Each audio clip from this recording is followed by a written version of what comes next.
Hi, it's Paul for Chile Insights, and today I'm here at Radio 2 at Leipzig House to interview a quick interview with Jeremy Vine, the TV and radio presenter, and also Strictly Come Dancing dancer.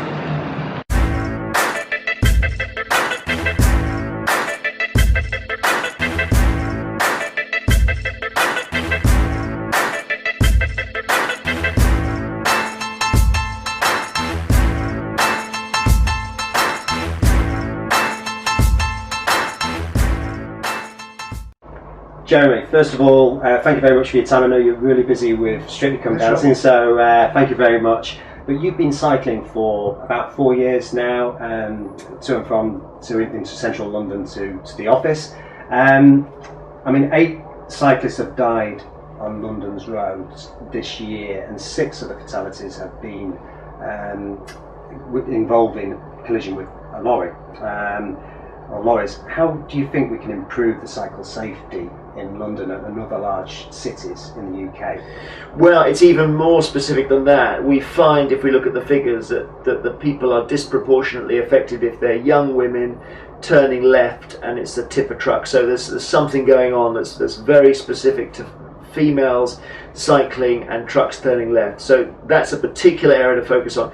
But I think more broadly there are 2 choices for people. They either are of the mindset that you need to change the road structure, or they're of the mindset that you need to change the mind of the car driver.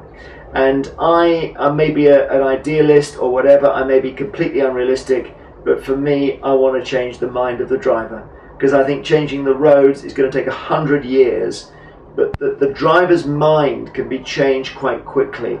And there are a couple of ways of doing it. I think firstly that enforcement works. I think cameras and all of that stuff will convince them that if they cut up a cyclist or cause danger, they could end up with a fine. And secondly, I think rather like the drunk driving adverts, it's just an attitude change that gradually we could move towards, where I saw a cyclist the other day and he had a high-vis bib and it just said "your grandfather" on the back. And I thought, yeah, let's try and convince drivers that cyclists are their daughter, their grandfather, their friend. Yeah. And that might help as well. I agree. And in Holland, if you hit a cyclist, you've got to prove yourself innocent as a driver that it wasn't your fault. And maybe there needs to be a change in the UK,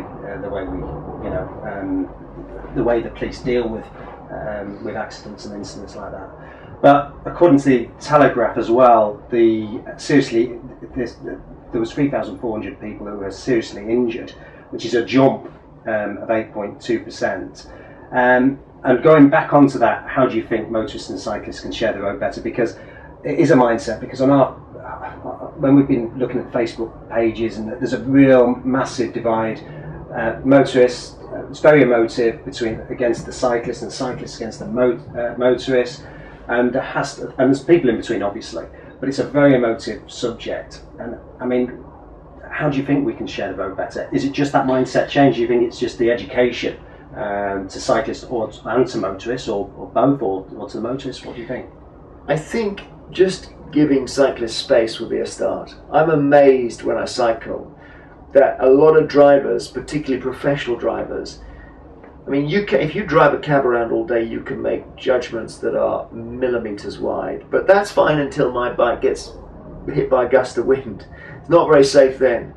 And I'm amazed just how close cars go to my bike. And I remember when I was growing up in the 70s, that when drivers went past bicycles, they gave them an enormously wide berth. But I think at the moment, and this is where I would actually have some sympathy with the drivers, I think that there is a change underway whereby our major cities, London in particular, are getting cycling growth just escalating. So drivers aren't ready for the kind of road decisions that they have to make now. So the classic being, you're driving down Tottenham Court Road, it's 3 lanes, and you've got 2 cyclists in your lane, and you're going to get past them without changing lanes. Now that's dangerous. You're going to need to actually, signal and move into the middle lane to go past them. And people just aren't ready at the moment for the sheer number of cyclists, and it's going to double and double again. I promise, there's no question of that. And I was in a cab just a few days ago and the driver said they're like flies, they're like mosquitoes, all these cyclists. And I didn't say, well, I'm one myself, But increasingly, people I think will find that they're actually talking to a cyclist when they make comments like that. So I think it's a change in driver behaviour that's needed. We definitely need cyclists to be courteous as well, and to be a bit less aggressive, and to not go through red lights. That's very, very important, and to not threaten pedestrians either, because pedestrians then get in a car and behave badly to cyclists. So there's all kinds of, there's a relationship there which has got two sides to it, like all relationships, and the cyclists need to think about it as well. And 18 months ago you were knocked off your bike, I read. You were recently speaking at an event and said that cameras were the way to go. What response have you had from the police and the videos that you've sent in? And would you encourage others to do so against dangerous drivers? I wear cameras front and back on my bike. I've got absolutely no doubt that all cyclists should do that. If you're making a regular journey, I go 6.5 miles into the office here and 6.5 miles home, so that's 13 miles a day. Good week I do 5 days, so that's 70 miles. So most days I come back and I just wipe the camera. I don't even look at it. Nothing happened. But when it does, I find the police are very responsive. Now, this may be a Metropolitan Police thing in London, but I've on 3 or 4 occasions have sent them film, and it's ended up with the driver going on an awareness course or a fine, and so the people who process it are actually really happy to get the material. I mean, I'm surprised. I thought that they would regard me as giving them work to do that they don't want to do. It's not like that at all. I rang up the woman who's been in touch with me from the police about the cases that I've sent her, and I said, I just want to check this is all right for me to send you this stuff. Like, for example, the other week I was cycling and a cab driver just pulled straight out. He saw me, but he just thought, oh, if he pulls out, I'm going to brake. So I filmed him, and I filmed his number plate, and I sent it in, and he's been done, and he has to take a day off work and go on a speeding awareness course and all that stuff. So, and I said to the Metropolitan Police woman, are you sure this is okay? And she said, no, keep sending them in and we'll bust them all. And there's a guy who came into my studio on Radio 2 the other day who's had 85 prosecutions as a result of film on his bike. So it's an unfortunate thing to say, and it's not a war with motorists or anything like that, but the fact is enforcement does change behaviour. And this is law breaking, and there needs to be enforcement. And we now realise that each cyclist can be a camera, and that's a very powerful thing. And we always hear the bad news and experiences that happen on the road. I mean, I ride to work like yourself, although I'm a mile in country roads, so I don't have a lot. I've got pheasants to worry about. That may be more dangerous. But what would you do? What would you say to encourage people to follow suit, to get on their bike? Because there's some massive benefits. I love it. I always say to people, you either live 10 years longer or you die 20 years sooner. I mean, that is the choice.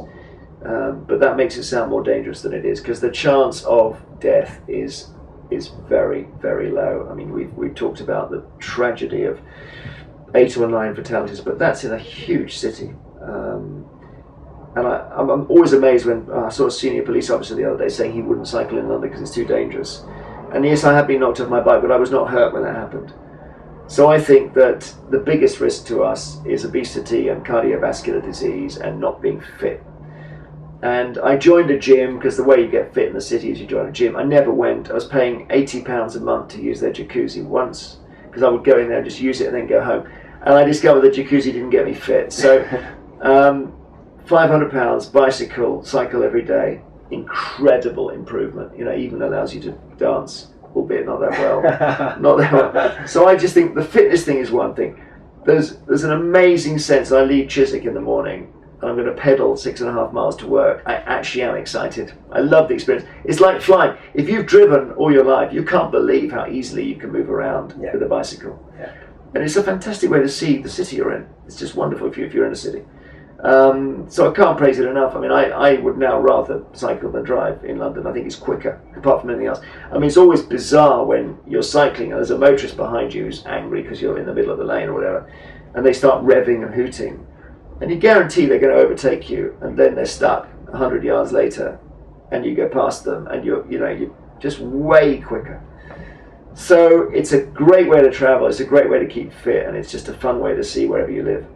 What advice would you say to someone who's thinking of cycling to work, or in pleasure, to get out? What one bit of advice in the city, in London, what would you say to them? I would say you do have to be careful. You need to be confident about the fact that you have every right to be on the road. You're not going to cycle in the gutter. Read up a little bit about some of the safety advice. But crucially, you do want to force other people to pay attention to you. And if that means you have to go in the center of your lane because there's a parked car or whatever, do it. Watch out for people opening their doors. Don't go across red lights. Don't do anything that threatens the safety of pedestrians. That's very, very important.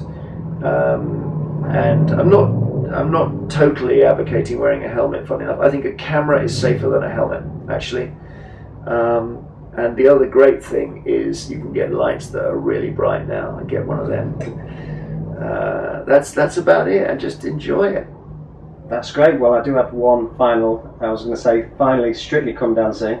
Has your dancing benefited from your cycling? But I saw you sort of answered No, I can't. I mean, in terms of cardiovascular, definitely, because the dancer that I'm with, Karen, who's undoubtedly one of the greatest Latin dancers in the world, said, for a 50-year-old man, you're very fit. And I said, yeah, I cycle everywhere, and she buys that. And London is flat as well, so you can actually get around, most of it really easily. But it is different muscles. That's the one thing. It's different bits of the body. So there are dancing bits that the cycling hasn't touched yet. Well, look, we think you're awesome. You're doing really well. Thank you so much. So good luck for the rest of the show, and thank you very much for your time. Thank you. Cheers.